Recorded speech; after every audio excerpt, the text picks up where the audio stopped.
Oh, basically, if Charlie and I can't have a decent mental attitude, who can? I mean, we get to do what we love doing every day. We do it with people that are not only cheerful about it and like us, but they do their jobs extraordinarily well. They like their jobs too. We're forced to do virtually nothing that we don't want to do. I have a trainer that comes 3 times a week. I think she's probably here. She may think I'm a little begrudging in that particular activity, but that's only 45 minutes 3 times a week. And the rest of the time, I am doing I'm doing whatever I love day by day by day by day, and I do it, in air-conditioned offices and with all kinds of help. How could you be sour about life, being blessed in so many ways? And then the amazing thing is that when Charlie's 84, I'm 77, and we've slowed down, I'm sure, in a lot of ways, but we pretend we haven't, and it doesn't seem to bother us. We get along fine. Great partners, great managers, great families. There's just no reason to look at any minuses in life and to focus on that. It would be crazy. So, we really do count our blessings because they've been many, and they continue to come forth, and we'll enjoy it as long as we can. There's not much more to it than that. Charlie? Well, I wish we were poster boys for the benefits of running marathons and maintaining a very slim bodily state and so forth. But as nearly as I can tell, neither of us pays much attention to any health habits or dietary rules. And it seems to have worked pretty well so far. I don't think we can recommend it to everybody, but I, for one, don't plan to change.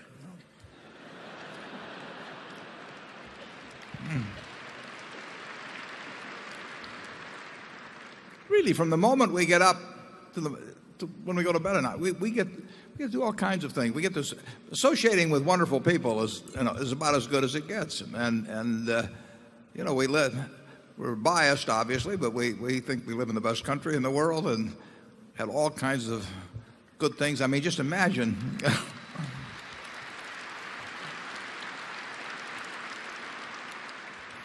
Well, we could have stayed in my grandfather's grocery store and it would have been hell. By the way, this relates to the subject of corporate compensation. You're in a job which you would pay to have if that were the only way to get it. And you're supposed to be an exemplar from other people, for other people. There's a lot to be said for not paying yourself very well.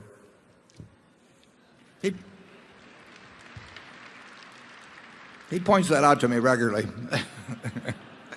This man has this wonderful horse, and it's just a marvelous horse. It's got an easy gait and good looking and everything. It just works wonderfully, but also occasionally just gets so he's dangerous and vicious and causes enormous damage and trouble and breaks arms and legs for his rider and so on. And he goes to the vet and says, "What can I do about this horse?" And the vet says, "That's a very easy problem and I'm glad to help you." He says, "What should I do?" And the man says, "The next time your horse is behaving well, sell it."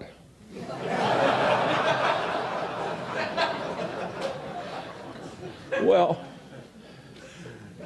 think of how immoral that is. And haven't I just described what private equity has to do? If you're lucky in a couple of things like that, you're going to have a happy life, and you're going to behave better as you go along. I mean, it's a lot easier to behave well when things are going your way and you're enjoying your work and you're thinking about things every day that are the kind of things you like to think about. And Charlie has a lot better advice than I have on that. Go to it. Well, of course, you'll do better if you develop a passion for something in which you have a considerable aptitude. I think if Warren had gone into the ballet, nobody would have ever heard of him. Oh, I think they'd have heard of me, just in a different way, Charlie. Well, a clear weak point of mine would be I'm slow to make personnel changes. I mean, I like the managers we have, and Charlie and I had a wonderful friend who couldn't have been a greater guy, and we were slow to make a change there. We loved the guy, and it wasn't killing us in our business. And how long would you say we went beyond where somebody else would have acted in that case, Charlie? Well, I don't know exactly, but turning to this sweep account system reminds me of a friend I had when I was in the Air Corps, and he was a very skinny man, and he decided to give blood. And they put the needle into his arm, and the blood stopped flowing, and the nurse just started stripping his arm as though it were the udder of a cow. And he got the impression that they were going to get that blood whether it took all he had, and he fainted. It was a very unpleasant occurrence. And I don't think a sweep account is all that pleasant to sit there and just, when every little dollar comes in, somebody sweeps it away. Charlie, I like the tone of our business. Our managers are listening here. I mean, don't give them that illustration to use when I ask for money.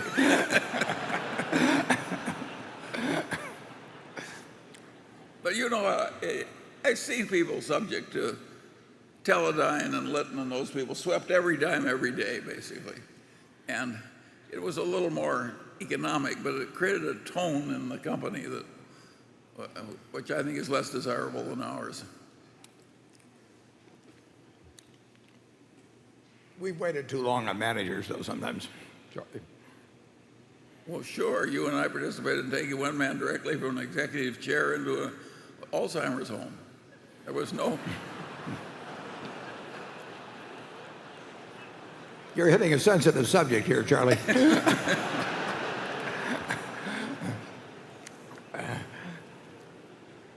We'd arranged that he could do no harm, and we loved him well enough so that we just made it easy for him. I've never regretted it, have you? No, not at all. Not at all.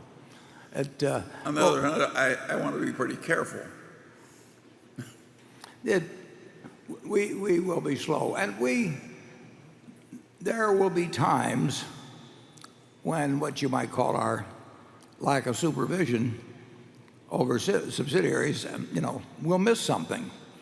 Now, we think that giving our managers the degree of freedom that they enjoy will also accomplish a lot. So someone will come along someday and say, if you'd had many more checks and oversight and all of that sort of thing, something will happen at Berkshire, and they'll say that wouldn't have happened if you'd followed the procedure that some other company followed, and they'll be right.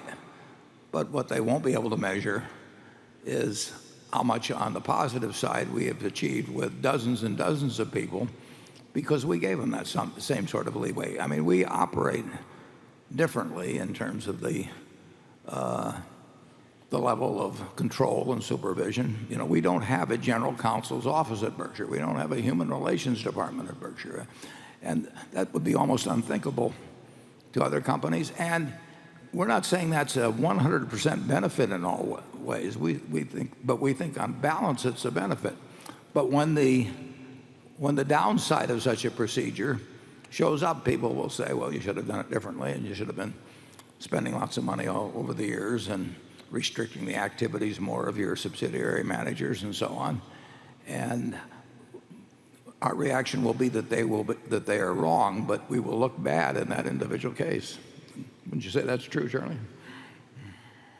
Yeah, by the standards of the rest of the world, we overtrust.